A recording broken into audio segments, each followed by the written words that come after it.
Okay. And now I'm live in the YouTube thing. The whole beginning is gone. It didn't.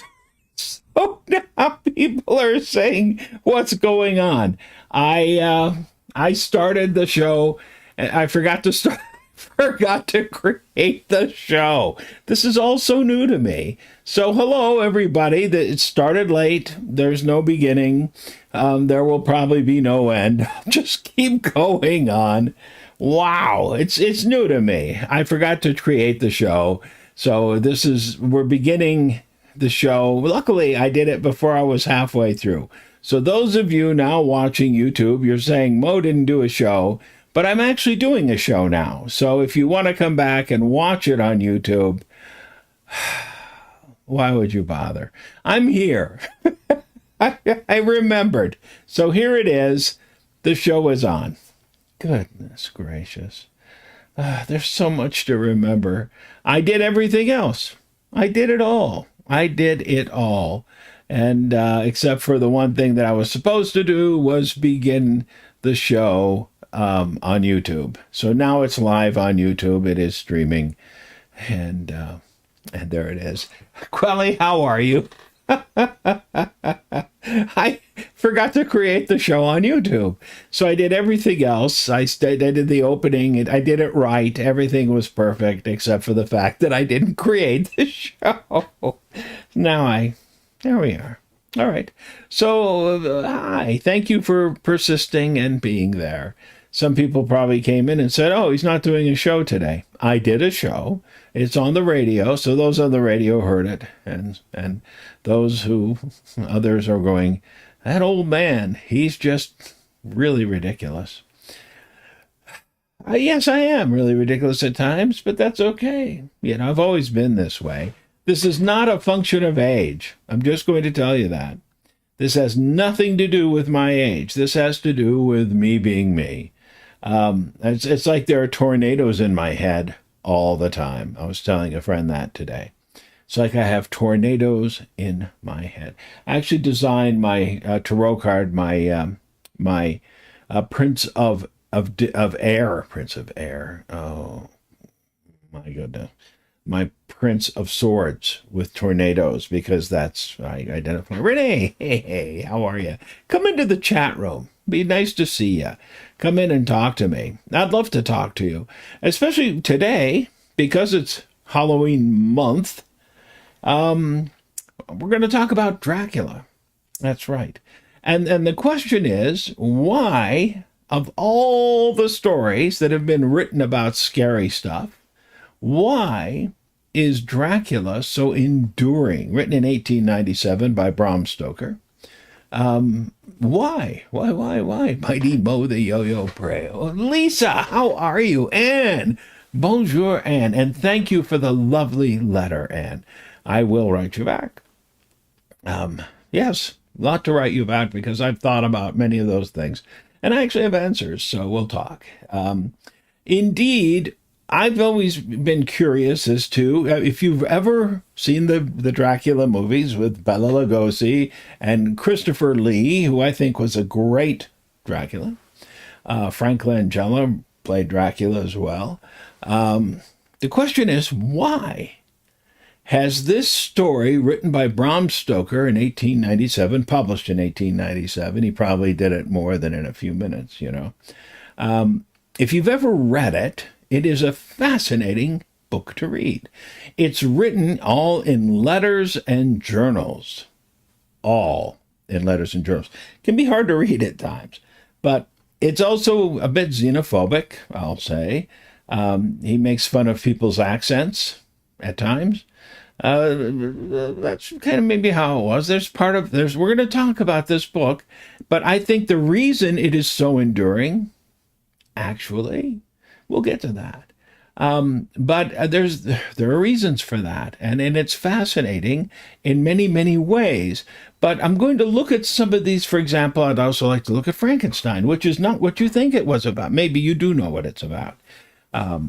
It's a book about social reform. Mary Shelley was brilliant, absolutely screamingly brilliant mind, and incredibly to the point about the woes of mankind, and especially civilized mankind, civilized. But Dracula, Bram Stoker was born in Dublin, Ireland. Pretty tempestuous, Dublin. He was Anglican, so he was not Catholic. And so there were issues there, of course. And bear with me, I don't have notes, so I'm just having to kind of, decide what part of this I want to talk about. But he ended up being a theater manager, the Lyceum Theatre in London. And he became kind of the manager for a fellow by the name of Henry Irving. Henry Irving was a famous actor of his time. But the Lyceum Theatre put on very dramatic plays. By dramatic, I mean melodramatic plays, And at the time, one of the things that were very popular, one of the genre of media that were very popular were known as penny dreadfuls. Now, you may have heard of the show Penny Dreadful if you've not seen it. It was really a hoot. I enjoyed it thoroughly. Renee, hi. So nice to see you in the room. I love that you guys are coming into the room. It makes me feel, like Sally Fields. You like me. You really like me. Tears. I'm sincere. I'm very sincere about that. I love it. I love having the chats. I love talking to you. You can talk to me. I'll talk to you back because it's an interesting process. Yeah, and it's in real time. I like that part. Except for those of you watching in the future with your space helmets on and, those things. So the whole point about the Penny Dreadfuls is that they were dreadful. I mean, they were about horrible things. And they cost a penny, and they were on pulp paper. The Strand magazine was a little bit above that. And, of course, the most famous character in the Strand magazines was Sherlock Holmes, serialized week after week after week in the Strand magazine. Arthur Conan Doyle wrote in the Strand magazine. And Stoker knew Arthur Conan Doyle. He got to know him once he became famous, of course. His best friend, a really, really, really close friend, was a guy named Hall Caine, Thomas Hall Caine. And Hall Caine was the most famous author of his time, more so than any of the other authors out there.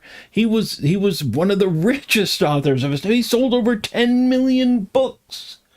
Have you ever heard of Hall Caine before? No, probably not. Maybe you have. Maybe you were that well read that you know. I didn't.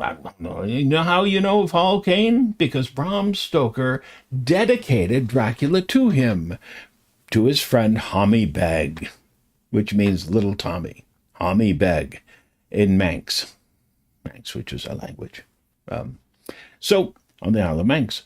So Hommy Beg, this Hall Caine, was a really huge big deal, gigantic big deal, but he was a very popular author, and he wrote stories about kidnapping and infanticide and men who beat their wives, and that's what the Victorian public was into.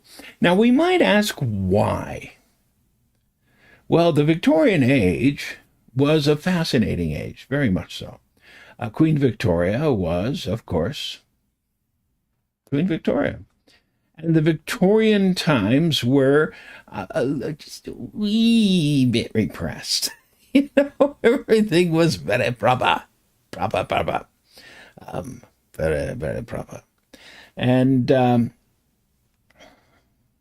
think that when times are repressed, when people are trying to put things down. Now, Oscar Wilde was during this period of time, and Oscar Wilde and Bram Stoker knew each other. They were buddies. They were friends. And Stoker married a very beautiful woman named Florence, and Florence and Oscar Wilde dated. And this, of course, nowadays we might say, well, did they, because Oscar Wilde was notoriously gay. And as a matter of fact, was arrested for being gay and imprisoned for it and sentenced to the treadmill.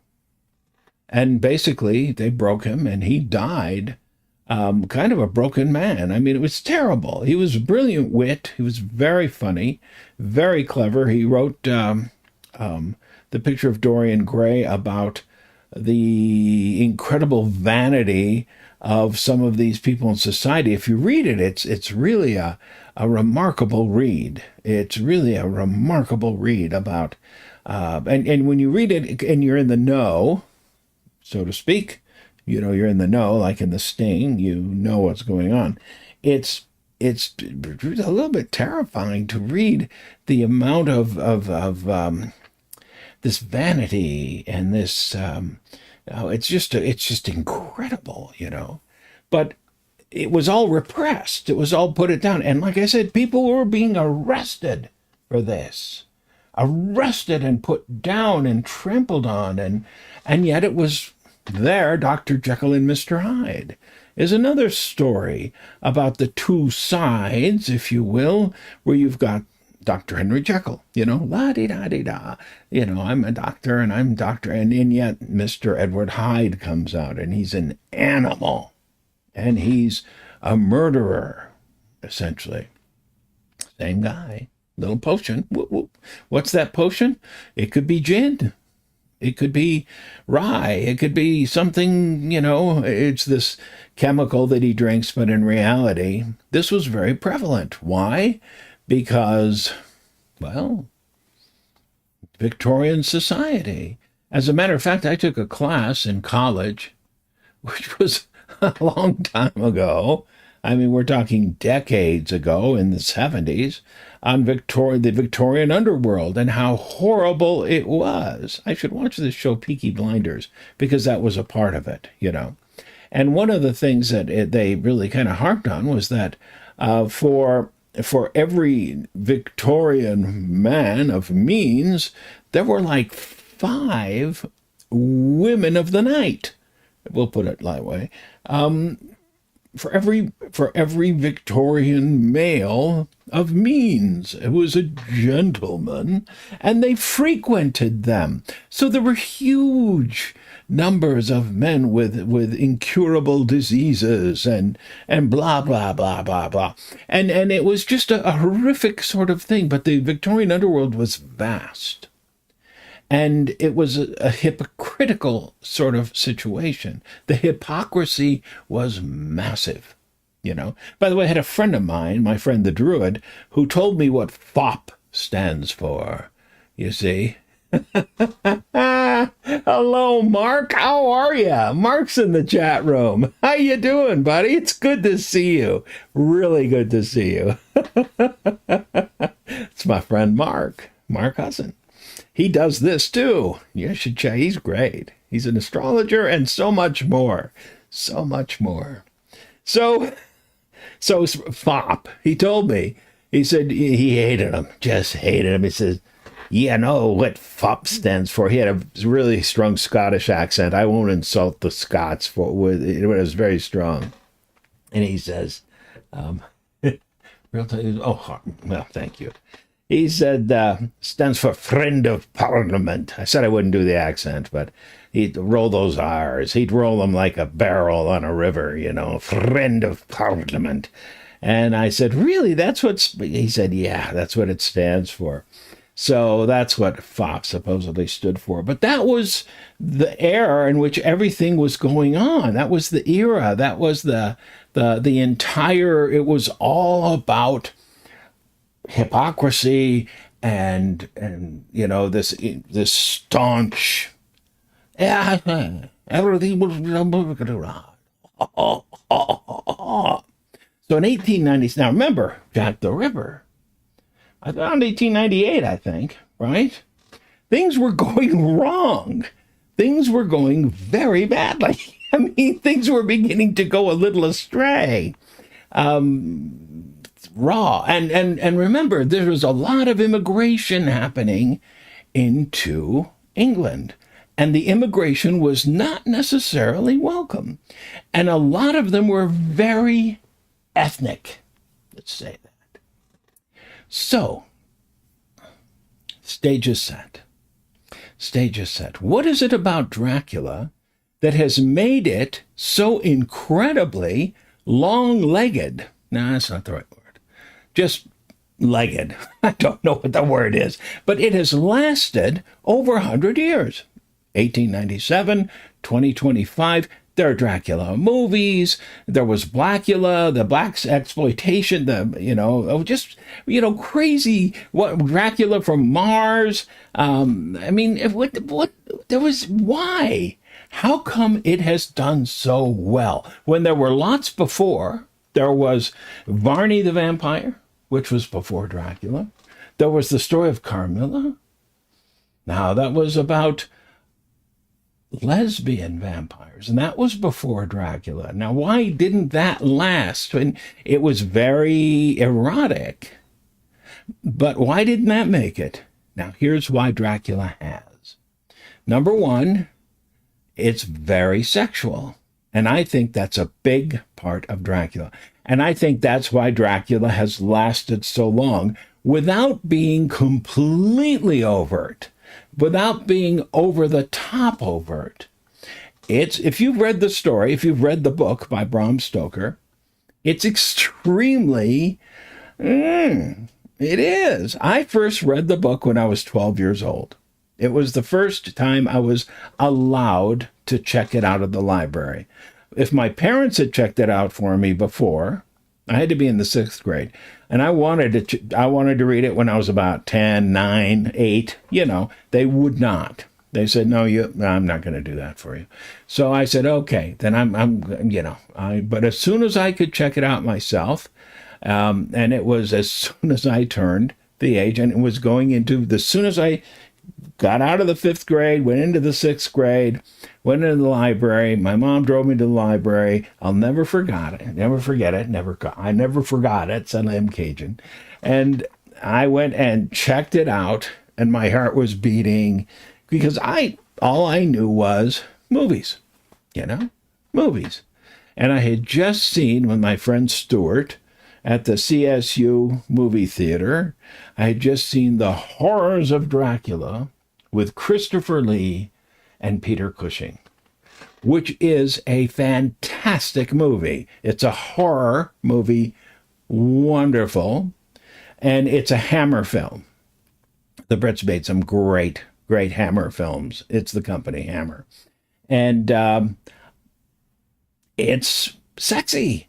Christopher Lee, he's 6 foot something. He's tall, and he pulls it off real well. But they have a lot of ladies in negligees, that sort of thing.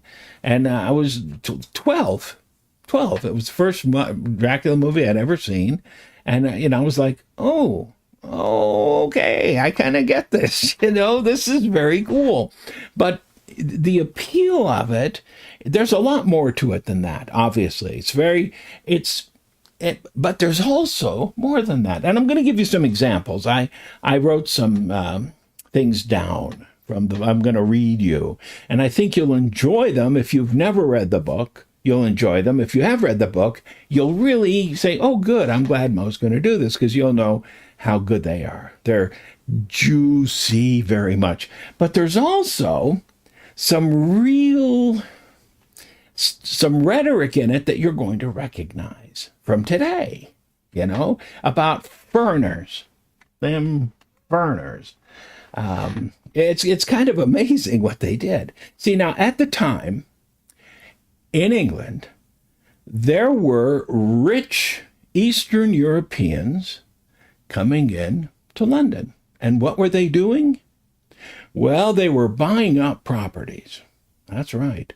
Because they'd kind of taken over, they'd farmed out their areas. They'd kind of done what they could do in their parts of the world, and they were no longer really popular, so to speak. And they came into London, and they'd bought up properties that were kind of run down. And at first, people said, oh, that's fine. They'll take these properties and they'll clean them up. They'll fix them up. But they didn't do that. They just let them be. They just bought the properties up and didn't do a darn thing with them. They just kind of lived there, you know? So that's something that Dracula does. He buys Carfax Abbey, not Carfax like, you know, Carfax. You can find out what your car is doing. Although that would have been hilarious. But no, that's a good idea, you know? No, I'm not saying. But it's a remarkable thing. So he puts that in the story, and people recognize that. And gypsies, the gypsies protect him. And travelers, they're still part of the English culture today. And they're probably tolerated much better. But at the time, they were still not so happy with them. You know what I mean? Still not 100% beloved. In the old werewolf movies with Lon Chaney Jr., good old Lon Chaney Jr., you know, what a, you know, not the best actor, but he had his dad's name and he loved doing it. I hope he did. But in that movie, it's Maria Ospinskaya. You know, she was a really good actress, but she got into this. She was in that role as the gypsy, the traveler, you know, the Magyar. She's the Magyar fortune, and Bela Lugosi. Ooh. Bela Lugosi, the original movie Dracula. I don't know if I think he was. He played Dracula on the stage for a long time. And the thing about Lugosi was he was considered to be very handsome and very attractive. Women used to pass out. They'd faint in the audience because they would not faint. It's not right. They would swoon. They'd swoon because they would be so attracted to Bela, you know, Lugosi. And so he plays her son, and he's the werewolf, and he bites Lon Chaney Jr., and he becomes the Wolfman, you know. And they're gypsies, and they're, you know, to be feared, and, you know, but anyway. So these people are the ones who are present in the story, and they're feared, and he comes to England and he buys this abbey and he doesn't fix it up. You know, he probably doesn't pay taxes either. Who knows? But he's really kind of reviled from the very beginning. The whole story is that, and I hope this isn't a spoiler for you, is that Jonathan Harker, the whole thing starts off with Jonathan Harker's journal, written in shorthand, which is, by the way, why I learned shorthand. Because I thought, well, if Jonathan Harker is going to know shorthand, then so am I. And Jonathan Harker, he lives through it. He goes to Castle Dracula, and he's there as a solicitor, as a real estate agent, essentially, to sell this abbey, which, by the way, there's a very strong religious undertow to the story of Dracula. Very strong religious. This ancient abbey, I don't know how ancient it is, but to this vampire. And wait a minute, you know, we need to talk about something here. Let's talk about the sexual thing for a second, okay? We talk about the allure of Dracula in Bela Lugosi, who is considered to be just this hunky sex pot. Yeah, and you may not see it, you know, but Frank Langella, you know what I mean, Frank Langella. When he played him back in the 70s, I think he was considered to be a hunk of burning love. You know. Yeah, that's the way I hear him talked about. That's what I hear him talked about. But I'm not sure that he's... Let me read you Stoker's first description of the Count. Okay? This is Jonathan Harker. He goes into the castle, and he's strong as can be. When he shakes his hand for the first time, it's ice cold. But he says, his face was a very strong aquiline. The high bridge of the thin nose and peculiarly arched nostrils, with lofty domed forehead, and hair growing scantily round the temples but profusely everywhere. His eyebrows were very massive, almost meeting over the nose, and with bushy hair that seemed to curl in its own profusion. The mouth, so far as I could see it under the heavy mustache, was fixed and rather cruel-looking, with peculiarly sharp white teeth. These protruded over the lips, whose remarkable ruddiness showed astonishing vitality in a man of his years. For the rest, his ears were pale, and the tops extremely pointed. The chin was broad and strong, and cheeks firm, though thin. The general effect was one of extraordinary pallor. Stick with me. Hitherto, I had noticed the backs of his hands as they lay on his knees in the firelight, and they had seemed rather white and fine, but seeing them now close to me, I could not but notice that they were rather coarse, broad with squat fingers. Strange to say, there were hairs in the center of the palm. Now, hairs in the center of the palm. Now, you and I may say, well, why is that, hairs in the center of the palm? Well, we might say it's because he didn't do anything. It didn't work at all. But at that time, I checked on this. I looked it up because I had that thought. There's an old joke about that. But it was believed that hair grew in the center of people's palms with the practice of what is known as onanism. Onanism. Remember Onan in the Bible? I wrote a limerick about that, but we'll let that go. Once was a fellow named Onan, his sister-in-law caught him groaning. I'll just leave it at that. And so this is a direct point to show that this is about, it's saying that there's something wrong going on here. Now, it's not saying that Dracula did it necessarily, but it points to this kind of ew factor, that these people are impure. There's an impurity to this whole world of vampires, Yeah, he talks about them a little bit more, and this whole thing about the wolves, they're sitting out and they're looking over the valley, and he smiles, and he can see his fangs, and he's just snarling. And the Count, his eyes gleam, and he says, listen to them, the children of the night, what music they make. And he says, ah, sir, you dwellers in the city cannot enter into the feelings of the hunter. I mean, that's pretty wonderful stuff. I mean, Stoker was pretty darn good, And Dracula tells him, don't go anywhere into the castle but your room. I have to go. I've got some things I have to do. Whatever you do, don't go anywhere else. Stay in your room. Don't go wandering around. Don't, it's like a horror movie today, Whatever you do, don't go in that room. So, what Jonathan Harker do? He does exactly what he's told not to do.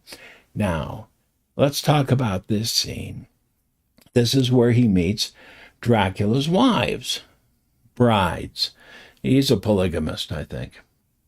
He goes into this room, and it's kind of a bunch of furniture in there, and he gets in there, and he immediately begins to feel kind of tired.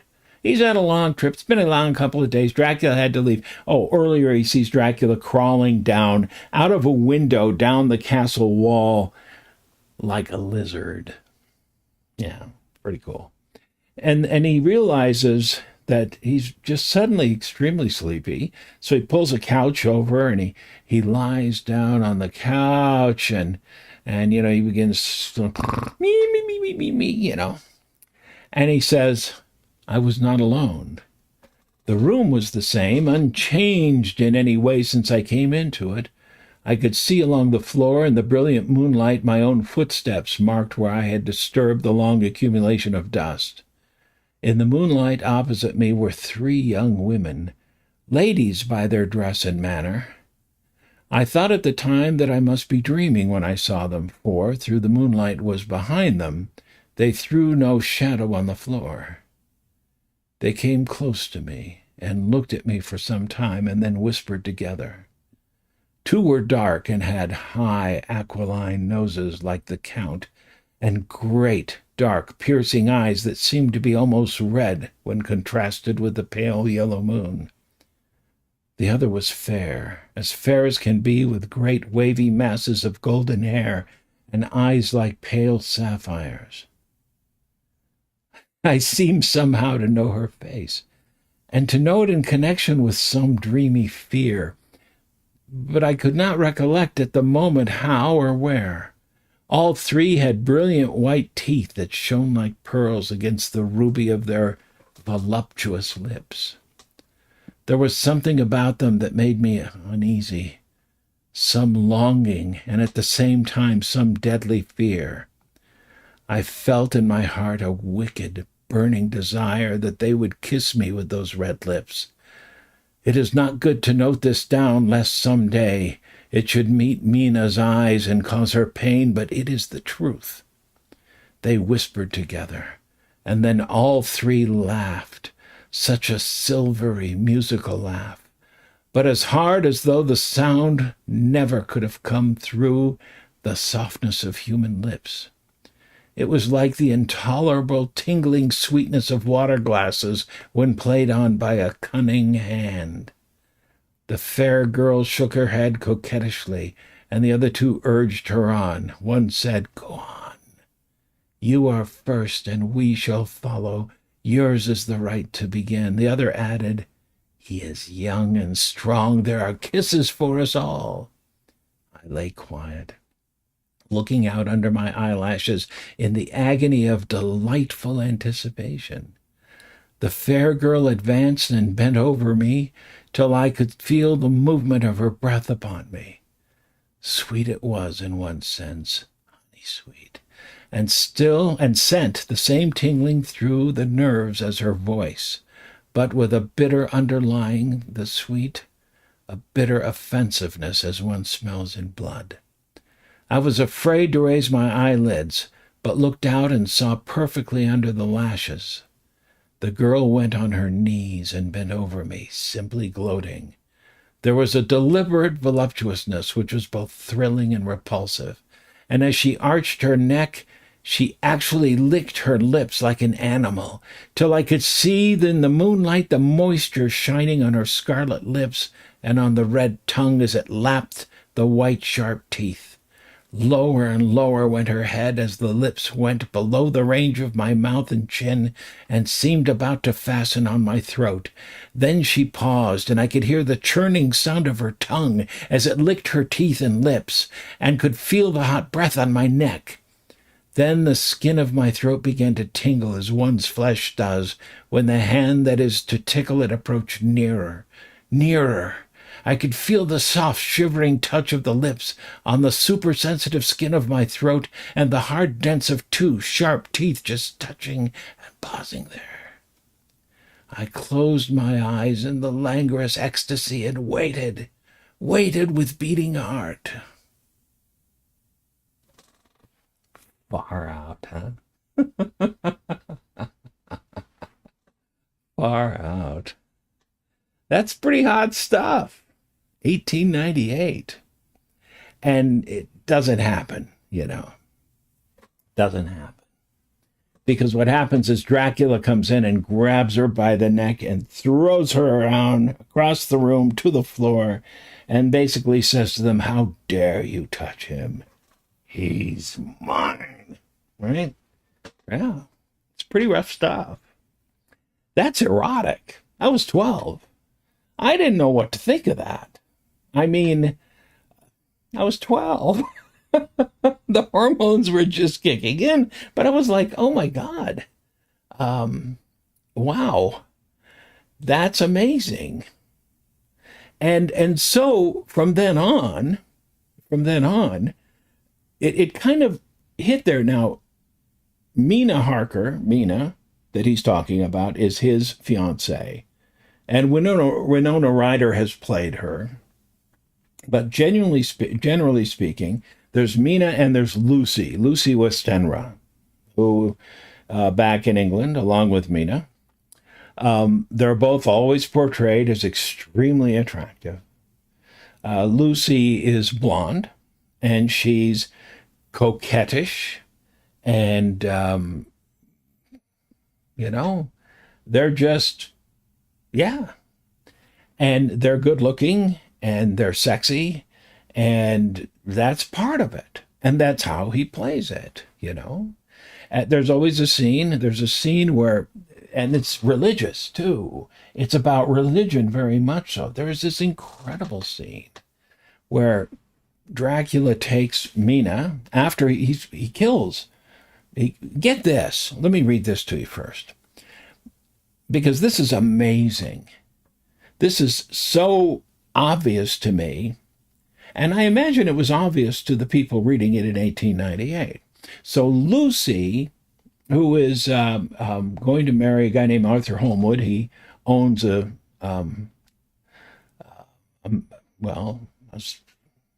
lunatic asylum, as they called it, and saying it's where Renfield is, from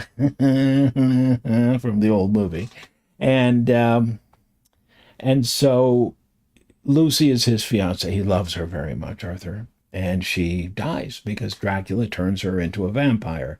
Long story short, she becomes this lady who goes and starts preying on kids in England. After Dracula makes it over to this country, he's a shapeshifter.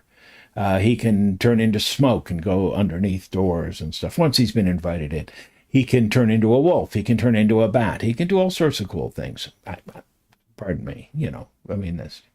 Stoker really wrote a heck of a book. If you've never read it, it's once you get past, and Van Helsing is Dutch, so he writes his accent in a very demeaning way. I don't like it. It's hard to put up with because it's really rather demeaning.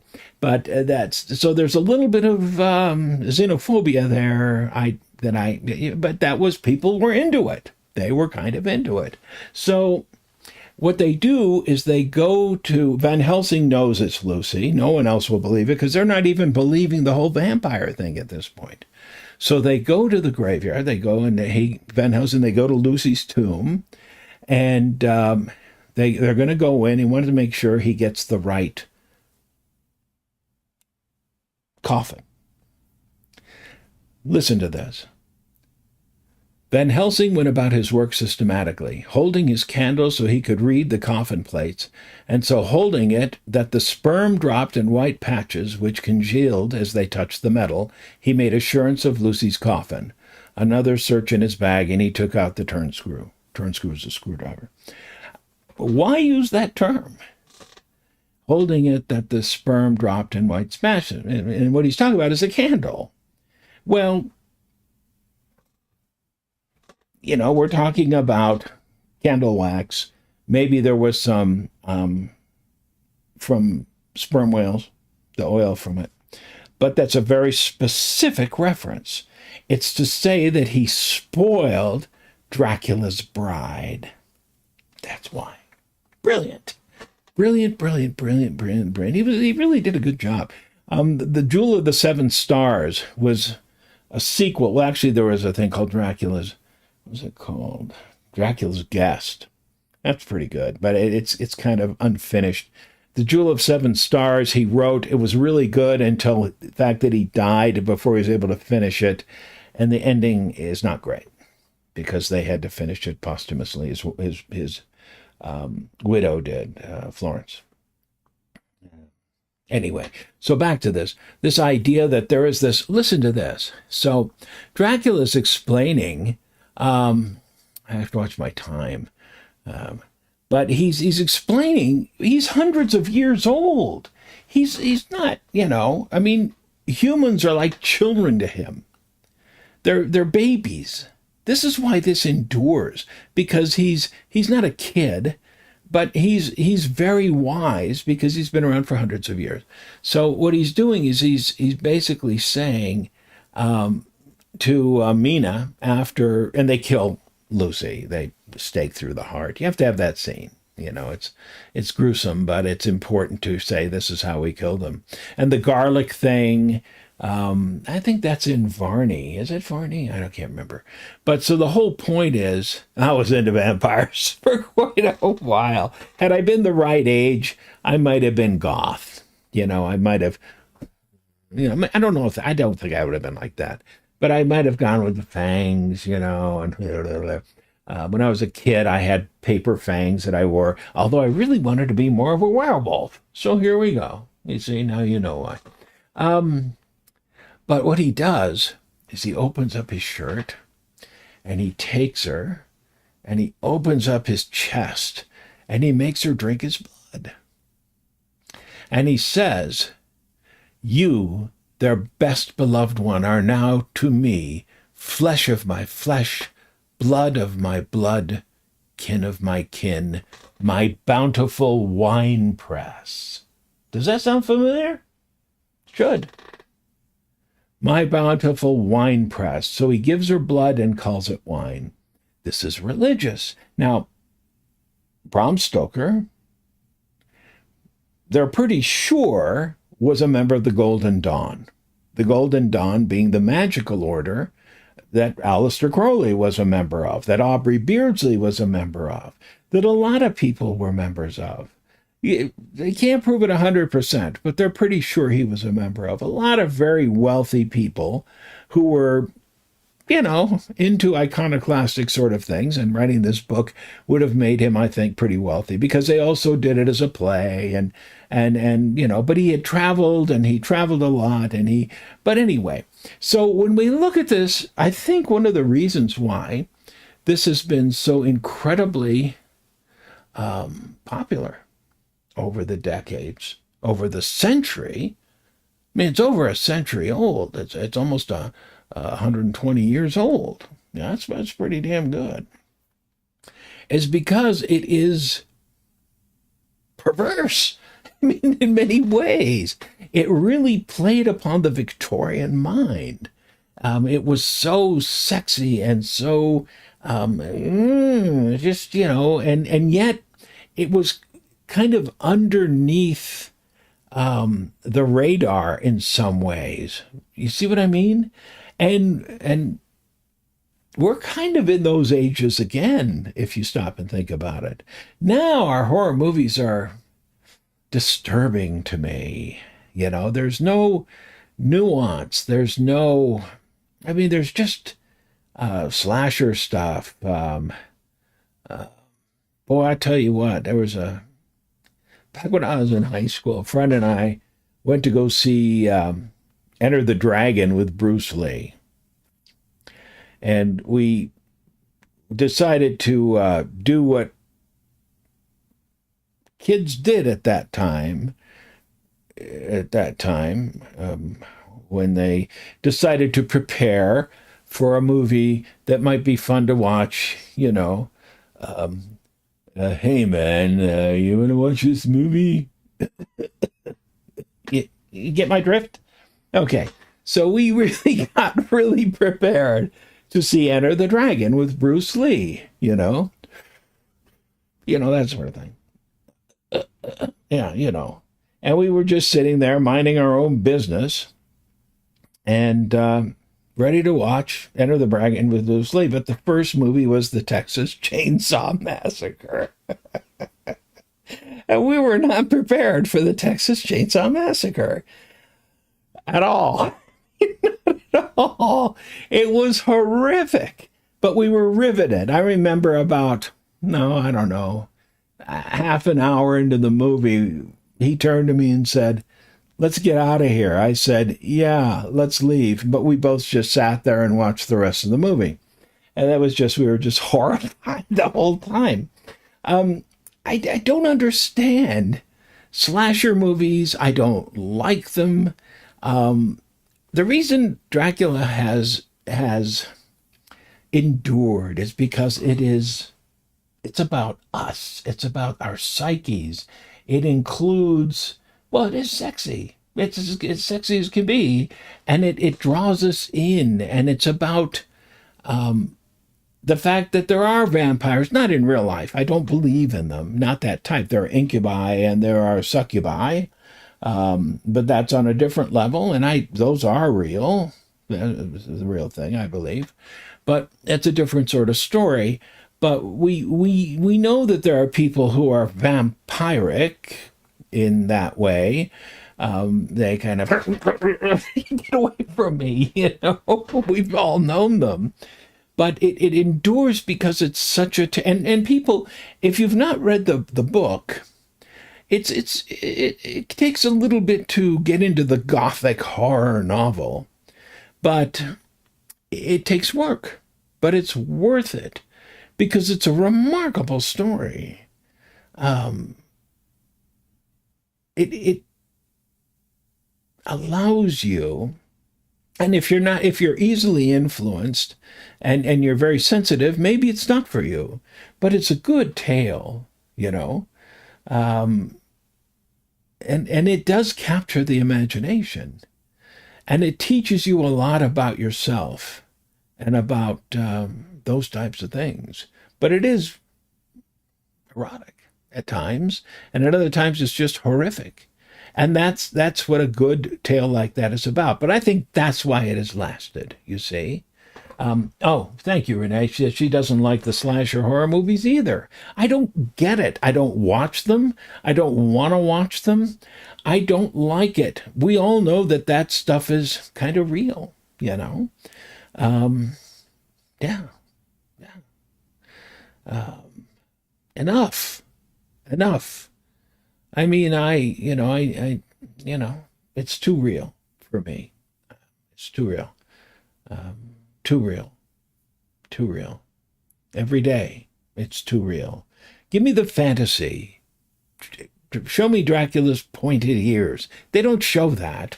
Show it. Nosferatu did. Do you know that Florence Stoker sued the studio that made Nosferatu and demanded that all the copies be burned, and they had to give them to her. But luckily, they didn't burn them all. And I've seen the movie, and it's a magnificent film. Nosferatu. It's a good movie. And I'm glad they didn't burn them all. I'm really glad. They didn't ask her permission. They didn't, and it was still, by the way, everything I read you, it's out of copyright. So it was cool. It was cool. So that's that. There's something about that story, just like there's something about Frankenstein, which I'd like to talk about next week, which is actually about the same sort of, it's a different idea completely. Like I said, Mary Shelley was a screaming genius. She was absolutely brilliant. And she was a social reformer, and that's what the story is about. It's not about a monster. Who's the monster in that story? Society.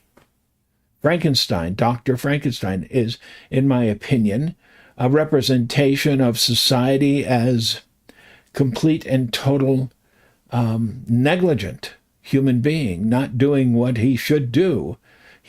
We'll talk about that because it's something that I still agree with today, that there are those who neglect their responsibilities. It's a beautiful story. It's a beautiful story.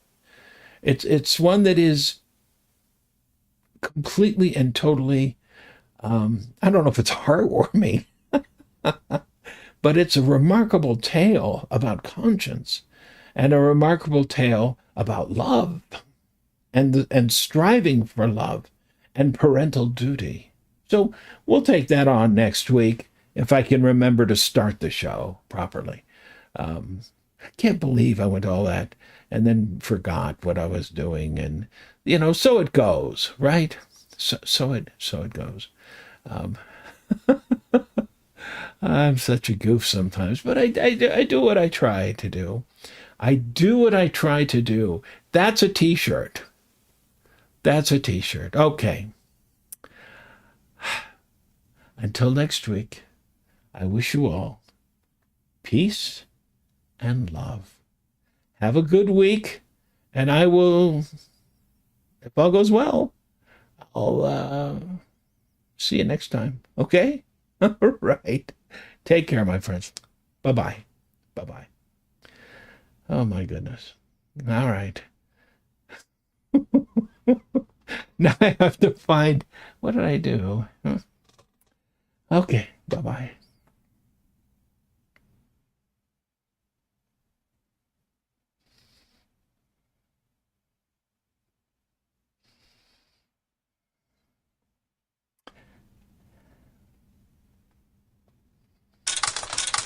Until next we meet, I'll be waiting for you right here in the Paisley Penny Arcade.